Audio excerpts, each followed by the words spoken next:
80 years ago, the world emerged from the devastation of World War II with a shared resolve to build peace. This year marks the 80th anniversary of the victory in the Chinese People's War of Resistance against Japanese aggression and the World Anti-Fascism War, and the founding of the United Nations.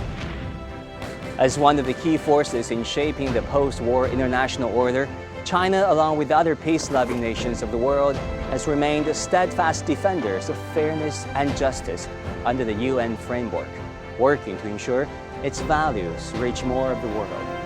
At this critical juncture, we invite you to join us in reflecting on that remarkable journey. In the aftermath of World War II, waves of anti-colonial movements swept across Asia and Africa as former colonies and semi-colonies began their struggle for national independence. Founded in 1949, the People's Republic of China became a strong advocate for these newly independent nations. At the 1955 Bandung Conference, China joined other participating countries in issuing the Bandung Declaration, an appeal for anti-imperialism, sovereignty, and peace.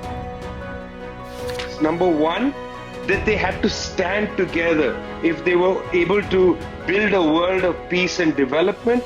And secondly, they understood that to build this world of peace and development, they needed to collaborate because most of these countries simply didn't have the resources to develop themselves. Their resources had been stolen from them. They didn't have the wealth, they didn't have the technology. So this unity at Bandung was really crucial. In 1971, with the support from many developing nations, the People's Republic of China regained its rightful seat at the United Nations as the sole legitimate representative of China. This historic moment was not only a victory for China, but also a milestone for emerging nations around the world, signaling a shift in the global balance of power. What this country has gone through goes beyond description. What it has done for its people cannot be imagined in human history.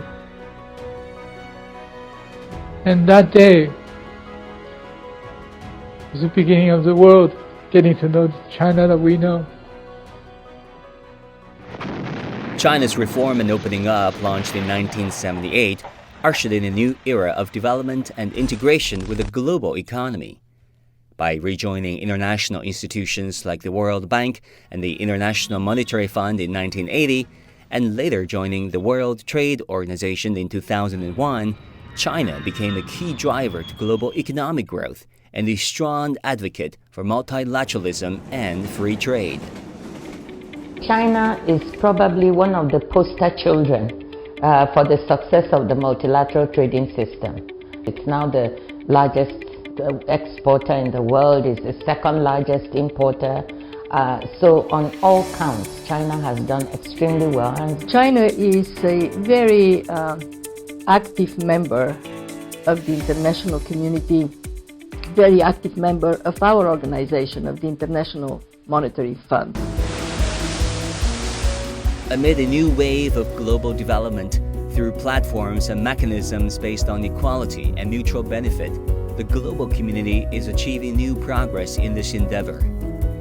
Together with neighboring countries and fellow developing countries, China is embarking on a new journey of modernization, offering fresh guidance and direction for global development. China has been playing a fundamental role in the international discussions. We have, in this conversation, already mentioned several elements from climate to development. I think that the commitment of China on multilateralism is key. The world needs more global coordination and reinforcement of multilateralism. So I think that this approach is fundamental, and obviously China plays a vital role. 80 years after World War II, the very values once defended through great sacrifices are now facing renewed challenges. History teaches us that lasting peace and progress can only be achieved through dialogue and multilateral cooperations.